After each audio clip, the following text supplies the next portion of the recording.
अपने ईमान के साथ साथ जनता के दिए गए सम्मान को बेचने की जा रही है कोशिश। नमस्कार, डी फोकस में आपका स्वागत है। मैं हूं हिमांशु। आप सोच रहे होंगे कि इतना बड़ा आरोप आखिर हिमांशु किस पे लगा रहा है। रुकिए, ठहरिए, ये तमाम आरोप मैं नहीं लगा रहा। बोकारो में एक जिला परिषद की सदस्य है, वो लगा रही हैं। उनका साफ कहना है कि जो बोकारो में कल जिला परिषद का चेयरमैन का चुनाव होने जा रहा है, उस खरीद फरोख्त का कार्य चल रहा है। आखिर क्या चल रहा है, इस पर विशेष जानकारी के लिए हमारे साथ राम नारायण शर्मा है। पहले इनसे हम लोग जानते हैं कि आखिर वो कौन सी सदस्य है जिन्होंने इतना गंभीर आरोप लगाया है जिला परिषद के सदस्यों पर कि जिला परिषद के सदस्य के द्वारा जो सम्मान जनता ने दिया, उस सम्मान को बेचने की कोशिश की जा रही है। हमारे साथ शर्मा जी है। शर्मा जी, ये कौन सी सदस्य हैं जिन्होंने इतना गंभीर आरोप लगाया है अपने ही सदस्यों पर? बिल्कुल हिमांशु जी, ये बहुत ही गंभीर मुद्दा है और इस समय बोकारो के अगले 5 साल के लिए जो राजनीति होने जा रही है, जो विकास के कार्य होने जा रहे हैं, उससे लेकर जो कल जिला परिषद के नए चेयरमैन बोकारो को मिलने जा रहे हैं, उसको लेकर अभी सभी तैयारी में जुटे हैं। लेकिन इसी बीच जिला परिषद की एक सदस्य है सुनीता टुडू, जो जरीडी दक्षिणी से इस बार निर्विरोध निर्वाचित हुई है, और उन्होंने एक बड़ा गंभीर आरोप लगा दिया है कि लॉबिंग का खेल चल रहा है हमारे जिले में।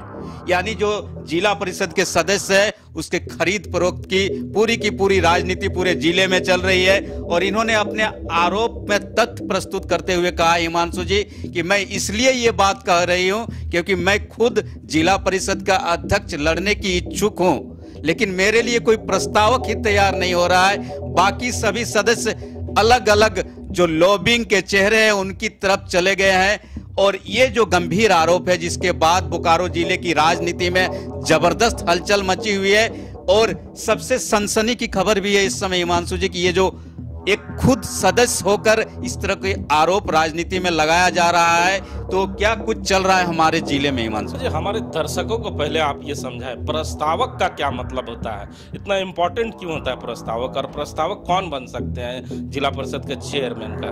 जी बिल्कुल हिमांशु जी, जिस बात की आप चर्चा कर रहे हैं, किसी भी चुनाव में अगर आप कोई भी चुनाव लड़ने जाते हैं तो उसके लिए प्रस्तावक जो हमारे कायदे कानून है और जो आपका चुनाव आयोग के नियम है, उसके आधार पर आपको प्रस्ताव की जरूरत होगी, तभी आप उस जो चुनाव के फॉर्म है उसको भर सकते हैं। उसी तरह जिला परिषद के अध्यक्ष यानी चेयरमैन बनने के लिए जिला परिषद के सदस्यों को ही प्रस्तावक के तौर पर आपको वहां प्रस्तुत करना होगा, जिसके बाद आप वह चुनाव लड़ने के काबिल माने जाएंगे, उसके पक्ष में आप माने जाएंगे, और उसके बाद आपका नाम वहां नॉमिनेट होगा, और उसके बाद फिर उस चुनावी प्रक्रिया में आपका नाम शामिल होगा, और आपको जो वोट मिलेंगे उसके आधार पर ही तय होगा कि आपके पक्ष में कितने लोग हैं और जो विजेता होंगे उसके पक्ष में कितने लोग हैं। अच्छा, सुबह से जैसे ही सुनीता टुडू ने ये आरोप लगाया है, उसके बाद तमाम बोकारो स्टील सिटी के लोग जानना चाहते हैं कि ये खरीद फरोख्त का मतलब क्या होता है।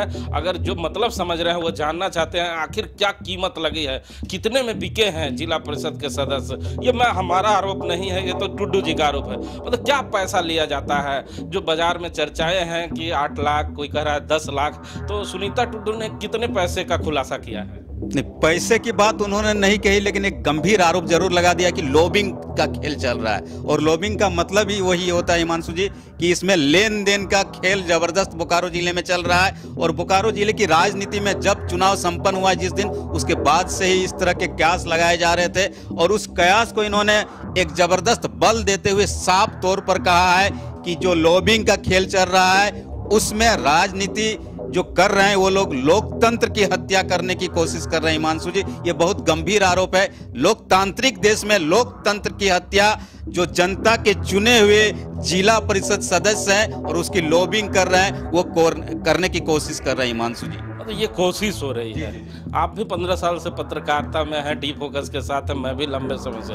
ये कोशिश की जा रही है।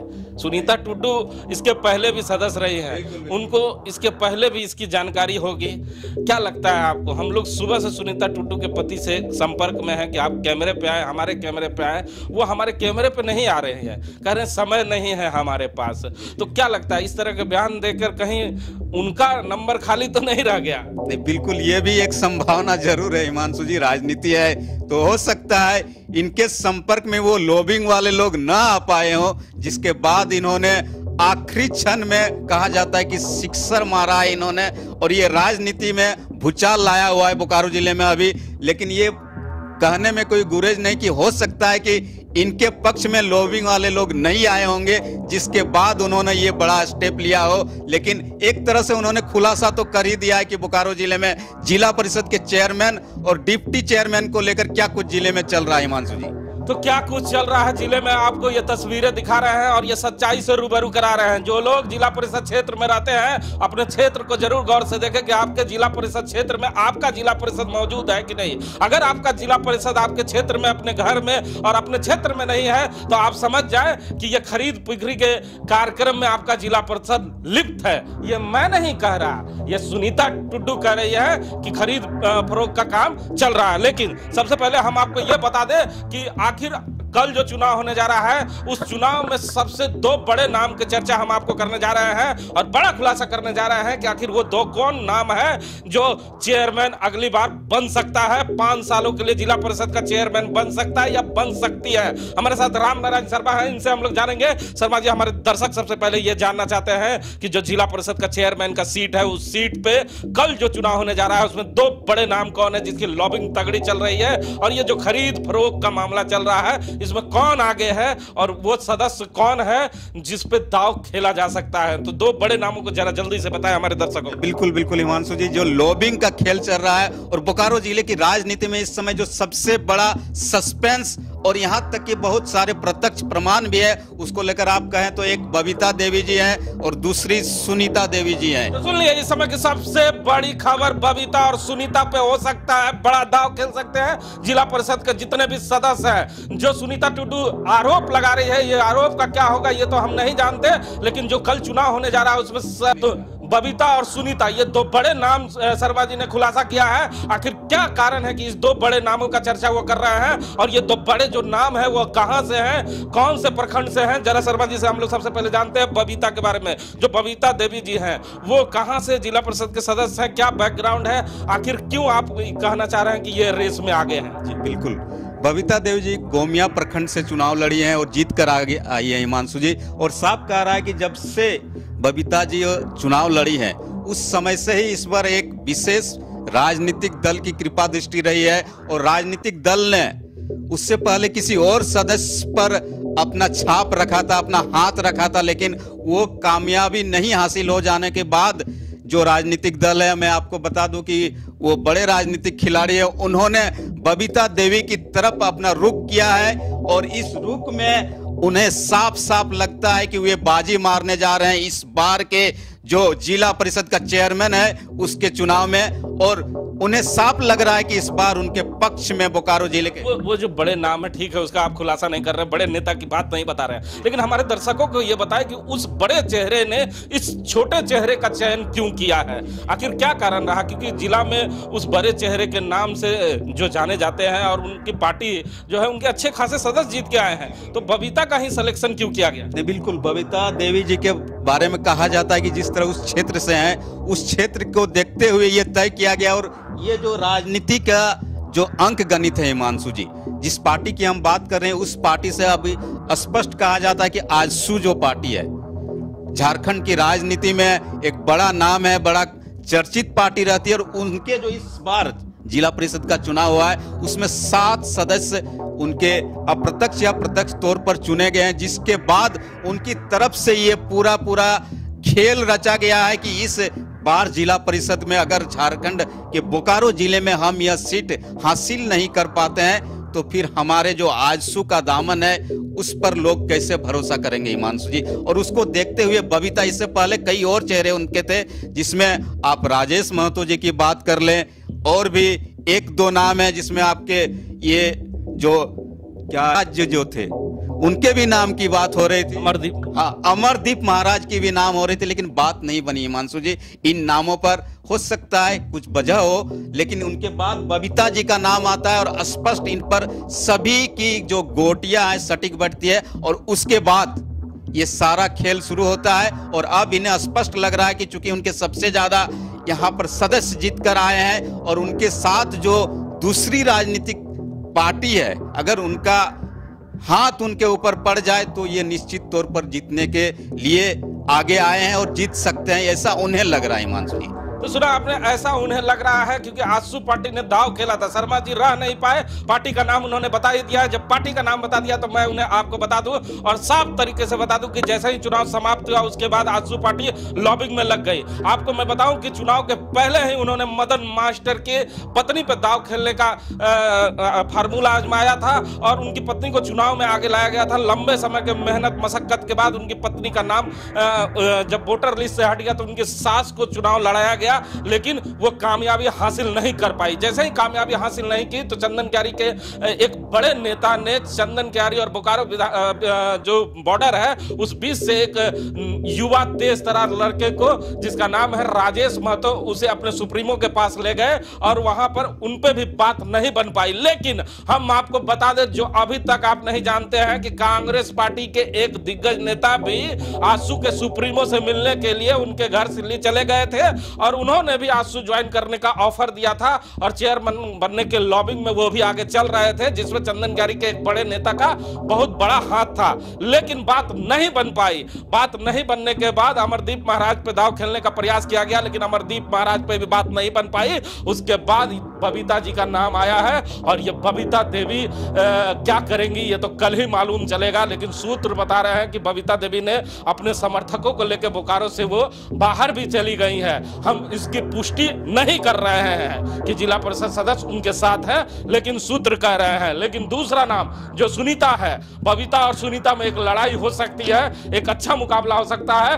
पहले हम लोग शर्मा जी से जानते हैं कि आखिर सुनीता कौन है, क्या उनका भी ताल्लुकात किसी पार्टी से है कि वो गैर राजनीतिक पार्टी से है। पहले ये बताएं शर्मा जी, जो सुनीता है वो कौन है? सुनीता देवी जी अभी गोमिया क्षेत्र से ही आती है हिमांशु जी, और सबसे बड़ी बात है कि इनके जो पति है चित्तरंजन साहू जी, वो पेशे से कॉन्ट्रैक्टर जरूर है लेकिन राजनीति के बेहद करीब माने जाते हैं। और इस लिहाज से कहें तो उनके भी जो चित्तरंजन साहू जी हैं, भारतीय जनता पार्टी युवा मोर्चा के बोकारो जिले में बड़ा नाम है उनका। और इस नाम को देखते हुए आप देखेंगे कि भारतीय जनता पार्टी के भी इस बार उनके समर्थक कहें या उनके प्रत्यक्ष तौर या अप्रत्यक्ष तौर पर 8 जिला परिषद सदस्य चुने गए, जिसके बाद उनकी तरफ से भी ये दाव खेला गया है और उन्होंने भी मन बना लिया है कि इस बार भारतीय जनता पार्टी की तरफ से बोकारो जिले में चेयरमैन बनेगा। और उसी को लेकर सुनीता देवी के लेकर लॉबिंग चल रही है और आने वाले समय में सुनीता देवी को लेकर क्या कुछ इस लॉबिंग का खेल रंग लाएगा ये कल पता चलेगा हिमांशु। लेकिन ये जो बड़ी बात आ रही है सामने कि सुनीता देवी को लेकर भी भारत की सबसे बड़ी पार्टी के कद्दावर नेता लॉबिंग में जुटे हुए हिमांशु जी। तो सुना आपने, ये भी बड़ी खबर है कि भारतीय जनता पार्टी के जिला अध्यक्ष जो युवा ओबीसी मोर्चा के हैं उनकी पत्नी के लिए का नाम का लॉबिंग हो रहा है। भारतीय जनता पार्टी के भी अच्छे सदस्य जीत के आए हैं। लेकिन हम आपको बता दें कि इस बार जो पंचायत का चुनाव हुआ है वो किसी पार्टी आधार पर नहीं हुआ है, जिसके चलते पार्टी के बड़े बड़े नेता इस चुनाव से भी थोड़ा किनारा काट रहे हैं। लेकिन वो अंदरूनी बात लगातार शर्मा जी आपको बताना चाह रहे हैं कि आजसू पार्टी और भारतीय जनता पार्टी की अच्छे सदस्य जीत के आए हैं। अगर आजसू पार्टी और भारतीय जनता पार्टी में बात बनती है तो इनका कोई सदस्य इस बार चेयरमैन बन सकता है। लेकिन शर्मा जी से पहले जानते हैं कि भारतीय जनता पार्टी और आजसू के दोनों सदस्यों को अगर मिला दिया जाए तो कितने बनते हैं सीट?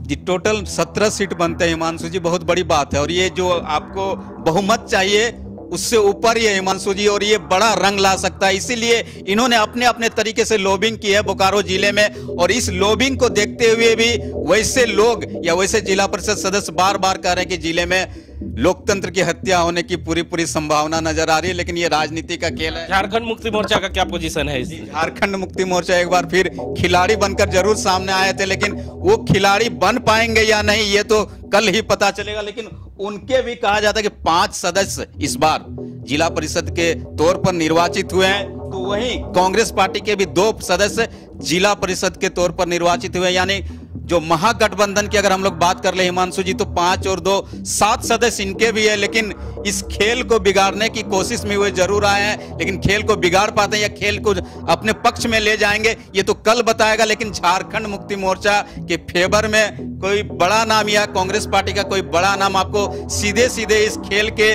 सामने या आगे पीछे नजर आता नहीं नजर आएगा?